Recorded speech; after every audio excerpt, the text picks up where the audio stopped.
Армысыздар тыңдармандарым, видеоны соңына дейін көріңіздер. Қазақ байса қатын алады деген сөз бар.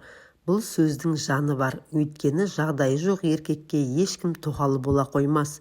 Сіз де солай ойлайсыз ба? Қалтасы қалыңдаған еркектің кейбірі мақтангершілік үшін екінші әйел алса, ұрпағын көбейту мақсатында тоқал алатындар да көп. Сонымен қатар басқа да жағдайларға байланысты әйелі бола тұра тағы үйленетіндер бар. Соның бірі ақтаулық Мақсат есімді азамат. Менің асып тасып бара жатқан дүнием жоқ, бірақ екі әйелім бар. Бұның өз себебі де жоқ емес. Ол бұрыннан біздің үйге жиі келіп жүретін келіншек. Отбасымызбен жақсы араластық. Күйеу менің жан жолдасым еді. Басынан бастайыншы, бәйбішеммен 20 жасында отау көтердік. 3 баланың ата-анасы атандық. Ал екінші әйел алу туралы мен әйеліме ешқашан айтпағанмын.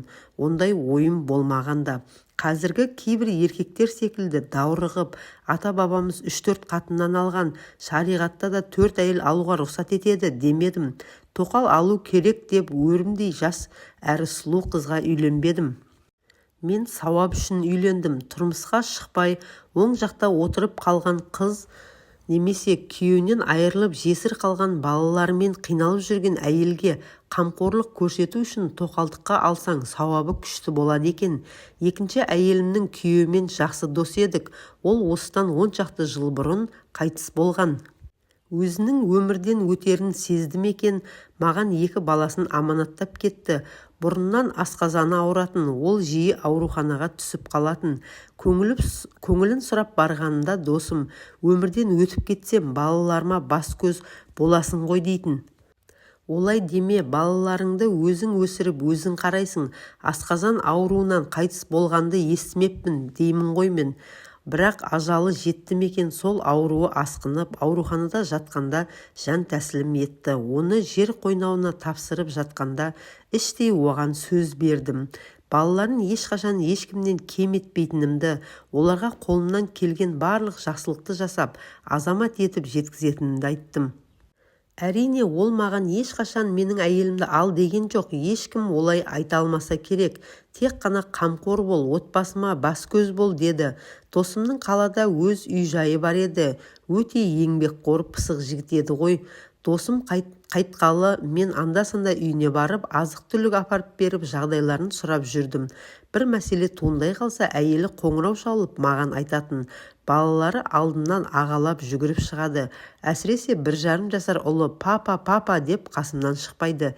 Кетерде жібергісі келмей жылайды. Сөйтіп жүріп, мен досымның кішкентай баласына қатты бауыр басып қалдым. Балаларына әке мейірімі қажет екенін ұғып, Алланың алдында некемізді қиып, екінші әйел қылып алдым. Өз әйелімнің тарапынан ұрыс болған жоқ. Менің қандай мақсатпен алып жатқанымды, нәпсі қумағанымды, менің әділдігімді түсінген шығар. Қазір шүкір деймін, олар құрбылардай сырлас. Негізі бұрыннан әйелдерім бір-бірімен құрбы болып араласатын.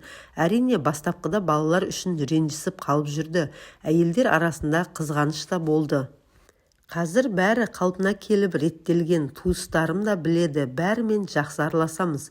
Ешкімнен жасырмаймын, екеуіне де тең қараймын. Не сатып алсам да екеуіне бірдей аламын. Балаларымызды бөліп жармаймын. Мұны айтуға оңай болғанмен, қиындығы да көп. Сондықтан да нағыз ер азамат қана 2 әйел ала алады деп ойлаймын. Көп әйел алуды насихаттады деп айыптамаңыздар. Әркімнің өз жолы бар. Қолдан келсе жасау керек. Барлығын реттей алатыныңа сенімді болсаң ғана тәуекелге бар деп айтамын ақыл сұраған бауырларыма. Егер жай ғана нәпсі құмарлық болса, екінші әйел аламын деп бірінші әйеліңді жылатып қойсаң, одан туған балаларыңа дұрыс көңіл бөле алмасаң, ауыр жүкті мойныңа артып қажеті жоқ. Сондай-ақ айтайын дегенім, екінші әйел алудың өз қиындықтары бар. Оның артында үлкен жауапкершілік тұр. Әйелді Құдай еркекке аманат етіп берген. Бұл дүниеде ғана емес, ақыретте де аманатқа, яғни әйелдеріміз үшін жауап береміз. Сондықтан да екінші әйел аларда көп ойланған жөн. Ал мен 1 жыл ойланып жүріп, саналы түрде осындай қадамға бардым. Өкінбеймін. Құрметті тыңдарман, видео ұнаса, тіркеліп лайк басуды ұмытпаңыздар. Рахмет.